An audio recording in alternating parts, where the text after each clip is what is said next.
I'm Sean. I'm Diana, and we have been on an incredible journey to build this family of ours. It's been 15 years in the making. We almost half-jokingly talked about this in our wedding vows, that one day we would have 4 kids, but I never considered that to be in the realm of possibility. We've built our family, this beautiful family of ours, in a very unconventional way. We've done everything. We've naturally conceived, we've done donor egg IVF, we've done, everything. And for a time we thought, maybe that's it for us. But theres this deep desire to grow our family, and in order to do that, we had to go outside of ourselves and find a surrogate.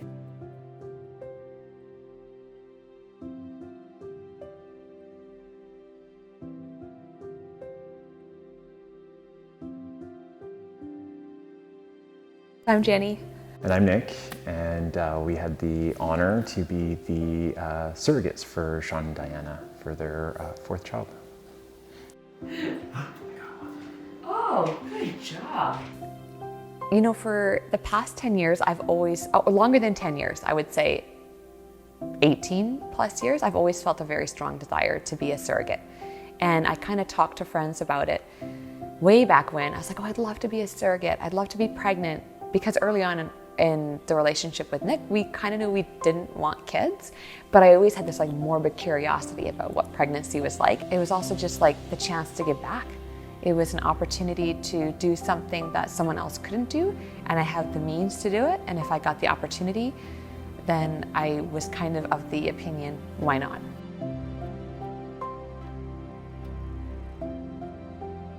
We've actually known each other since we were 11 and 12. Karen is her sister, who's one of my best friends, and I think I just spent so many days at their house. I feel like we grew up together.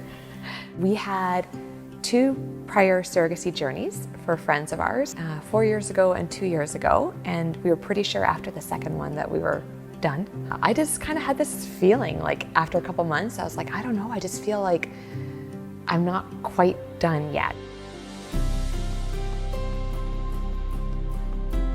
So I'd written Diana, I think, and I was like, hey, what agency, knowing that she had gone through surrogacy before, I'd written her and said, what agency did you go through? Because maybe she would have, oh, we tried this one, they were great, or whatever.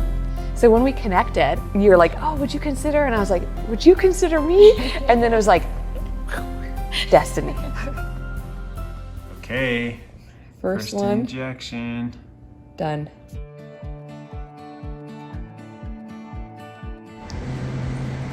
Can you see Jenny? Oh, yeah.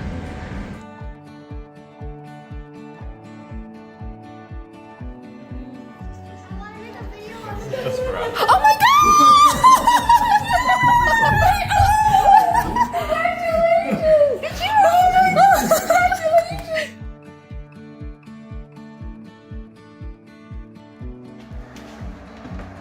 Hey Jenny, how you doing? How much did you sleep this weekend? This weekend, I think I slept like 14 hours in a row. Just lying here on this side. I would feel better getting up or lying down. Having been through 2 journeys before, we had an expectation of what that could look like. Every time I was sick, I always said to Nick, I'm like, no, it's good, it's good. You just know that despite how awful you feel, this is like a small price to pay for such a great gift in the end. 3, 2, 1!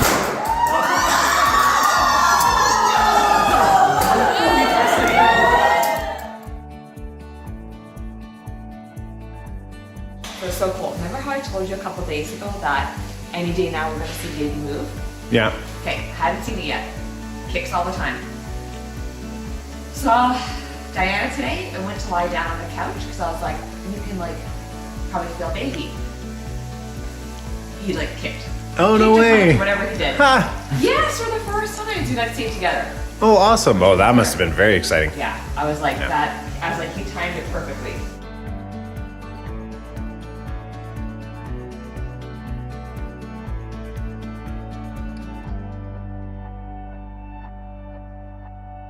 I think that it was really important for us to document this journey because I thought what a beautiful gift it would be for Asher to know, just how much love and sacrifice and intention went into creating him. I think it's special because you've carried twice before and I've carried twice before. Mm-hmm. And so I think we both have this appreciation for all the things that go, all the milestones. And so it was really important to me that we celebrate those. So the kids would get involved and they would make little posters and, it was just such a great excuse to whenever we could see each other. Guys? This summer. This summer, yeah. 38 weeks. Oh my gosh, you're so sweet. Oh my goodness. I love that. That's amazing. Oh my gosh.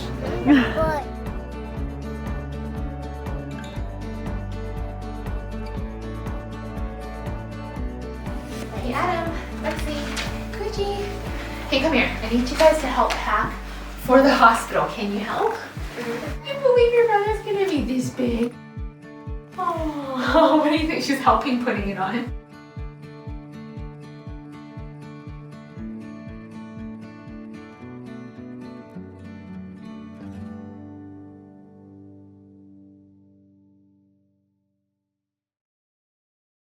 The day of the birth was just the coolest day to me. If I could probably just summarize it in one word, it'd be just one of the best days of my life.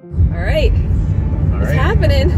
We're on our way. What's today's date? Today is May 24th. The first two babies for me had come past 40 weeks, so we really weren't expecting Asher to come early.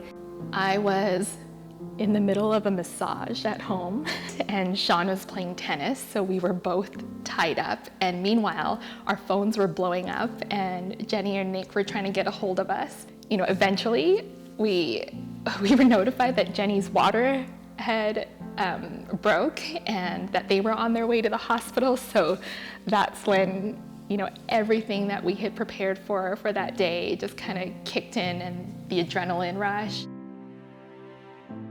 So we're just in triage. They've just got inside. Diana's in there with them. I'm hanging out here. When we got to the hospital and got admitted into triage, and they were like, yeah, you're 5 centimeters, 4 or 5 centimeters, you're in active labor, we can admit you. And Sean and Diana were there, so they got us into a room, and it was really beautiful because Diana set up the whole mood of the room. I had the unique position of being a support person, so I felt like now I know what it's like to be like a husband or somebody when you've got the person that you care about who's in labor and giving birth, you're just desperate to make them feel okay and comfortable. So you're gonna be crying so much. It makes me want to cry watching you right now. Oh, I'll be fine. No, I'm just proud of you. Although we had 3 kids prior, this was actually our first non-C-section birth. So it was, even as a parent of 3, that this really was new territory for us. But you got this. So awesome. So, by the time I was able to come into the room, it was, we were mid-delivery and full-on contractions, and the image I don't think I'll ever forget is Jenny. She had such strength. She was forcing a smile, but at the same time she was in tears because we saw she was in so much pain, and Nick was there holding her hair back and helping her through her contractions, and I felt really helpless. I felt like I couldn't give Jenny physical comfort or emotional comfort. To me, seeing that, it was almost a metaphor. It was almost the physical embodiment of just how much they've had to sacrifice for us. And yeah, that's something I think we'll be eternally grateful. I got the epidural, and then it was like, okay, now we can just chill. Everyone can just chill. And I was like, oh my gosh, once I got it, I was like the happiest person ever. So everyone kind of went off and like got some rest, but I couldn't sleep. I don't know what time in the morning it was. I just could not sleep. I was like, I think I was too excited. I think I was like, it's like a really weird feeling because you know what's coming and you know that it's the end. As things were happening and I heard the nurse say, hold off on pushing, I texted like, I hope you're here and running because this is going to happen and you might miss it. And thankfully they made it into the room with probably, I don't even know if it was 10 minutes to spare. It was very tight. His head is right there. Oh my gosh, okay. So close. All right, let's just push. Let's get him out. And we got him out, and then it was like Diana got him, and it was like, that's all we wanted. That's all I wanted. I saw like my goal accomplished. Here we go. Yes. Oh my gosh. Oh, excellent. Mission accomplished. Thank you, Lord. I was like, we've done it. Like that's all I wanted. First degree, yeah. Oh, there. He's listening to you.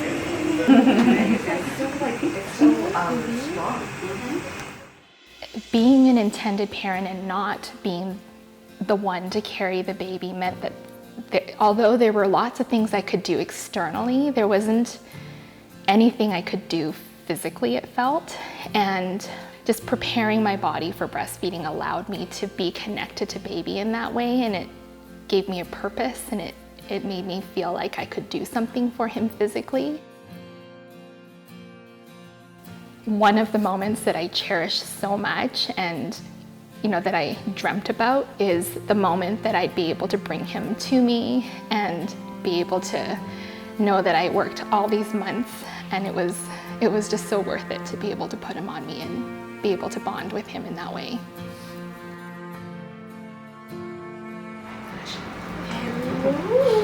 Oh, you're kicking me. Oh my goodness.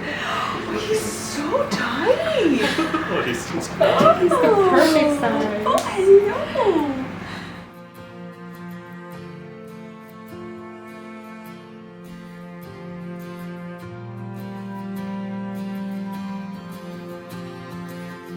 One thing that I look back to our journey and I'm so grateful for is, even though my body couldn't carry and I couldn't do it, you did it, and you allowed me space to be involved, and you told me, you let me feel like I was a part of every moment. You let me know about the first kicks and all the cravings and what you were feeling. Yeah. And I just, that's something that was really special to me because it allowed me to be as close to experiencing it along with you. Good.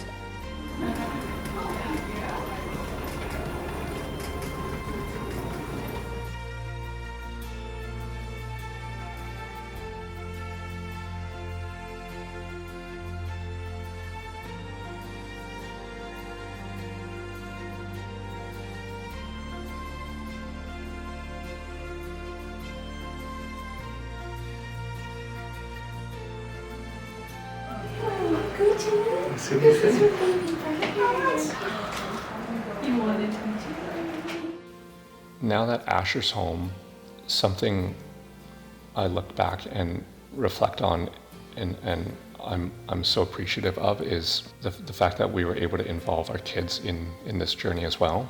They were able to see from beginning to end what it takes to have a big dream, and they saw that we would have setbacks and things would be difficult and chaotic, but I'm really proud that they were able to see that was just part of the journey. And I think we look back, and regardless of what bumps there were in the road, that really enriched our lives, and it made us better people.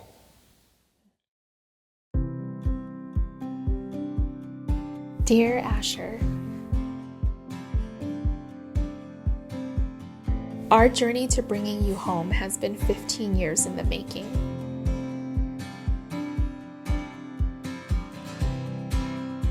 Mommy and Daddy will take what this journey has taught us and reflect on it often as you grow.